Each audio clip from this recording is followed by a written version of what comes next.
Betrayal and Redemption, a tale of trust and triumph. Your support fuels our passion for storytelling. With nearly 90% of our audience yet to subscribe, we need you to keep these heartfelt stories alive. Hit that subscribe button, tap the notification bell, and drop a comment with your city. We'd love to know where you're joining us from. Now, let's dive in. When I first met Lena, I felt like I'd struck gold. She was stunning, sharp-witted, and fiercely ambitious, with a laugh that lit up any room. We connected instantly at a mutual friend's dinner, bonding over shared gripes about corporate chaos. Soon, we were a couple, building a life filled with cozy nights, dream vacations, and plans for forever. I thought we were unbreakable, but, as in many stories, cracks formed slowly, almost invisibly. It started with subtle shifts. Lena, a marketing exec, thrived in a world of glitzy events and constant networking. Her job demanded charisma, but lately, it seemed to consume her entirely. Late nights at meetings, secretive glances at her phone, and a new fragrance that clung to her clothes raised my suspicions. When I questioned her, she'd laugh it off with, "You're overthinking, love." But I wasn't just thinking, I was observing. Her phone, always face down, now had a passcode she wouldn't share. The scent of her perfume lingered too strongly for someone supposedly stuck at a desk. The final straw came on our anniversary when she claimed a last-minute work event. Her casual delivery, devoid of remorse, hit hard. I needed answers, not accusations, so I dug deeper. Using a shared app she'd forgotten about, I tracked her phone. One evening, I checked her unlocked car and found a receipt for a dinner for two. Then, while she slept, I scanned her emails. That's when I found them, messages to a coworker named Ethan. They weren't blatant, but the intimacy was unmistakable. Late-night exchanges, private jokes, and lines like, "You make work worth it." My heart sank, the air thinning around me. Desperate for proof, I hired a private investigator. 2 weeks later, the report landed like a sledgehammer, photos of Lena and Ethan leaving a restaurant, hands entwined, another of them laughing at a bar, his arm around her waist. The truth was undeniable. Lena was cheating. The betrayal burned, anger, heartbreak, and shame crashing over me.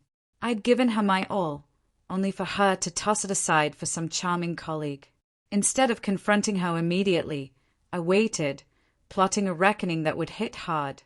Lena's fame was hosting a grand annual gala, a night she'd hyped for weeks as a networking goldmine. Ethan would be there, and she'd invited me as her plus one, likely to keep up appearances. I agreed, my plan already forming. In the days leading up to the event, I prepared meticulously. I saved the incriminating emails and photos to a USB drive, printing key evidence as backup. I dressed impeccably for the gala, projecting calm confidence. Lena, radiant in a silver gown, kissed my cheek before we left, her warmth feeling like a blade. "Thanks for being here," she said, her voice soft but hollow. I smiled, my nerves buzzing with purpose. The venue was a dazzling ballroom, alive with clinking glasses and polished professionals. Lena introduced me to colleagues, her hand on my arm, playing the perfect wife. Then I saw Ethan, tall, smug, oozing charm. When Lena spotted him, her smile brightened, and my anger surged. "This is my husband, Mark," she said cheerfully as I shook Ethan's hand, gripping it tightly. His unease was palpable, and I relished it. I bided my time, waiting for the perfect moment. It came during the speeches when the CEO called Lena and Ethan on stage to praise their latest campaign. As they stood together, beaming, I stepped forward, USB in hand. "Pardon the interruption," I said, my voice clear and steady. The room hushed, Lena's smile wavering. Ethan's eyes flickered with dread. "I want to commend my wife and her colleague," I continued, "not just for their work, but for their personal achievements." Lena paled, and Ethan stiffened. I held up the USB. "This holds proof of their after-hours activities, emails, photos, the works."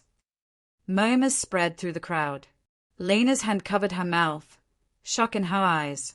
Ethan moved to speak, but I cut him off. Save it, Ethan. Turning to the CEO, I added, you'll want to review this for ethical concerns. The CEO, stunned, took the drive with a curt nod. I'm sorry for the disruption, I told the room, but truth matters. I walked out, the crowd's whispers trailing me. That night, Lena came home, tears streaking her face. How could you humiliate me like that? She cried. Humiliate you? I snapped.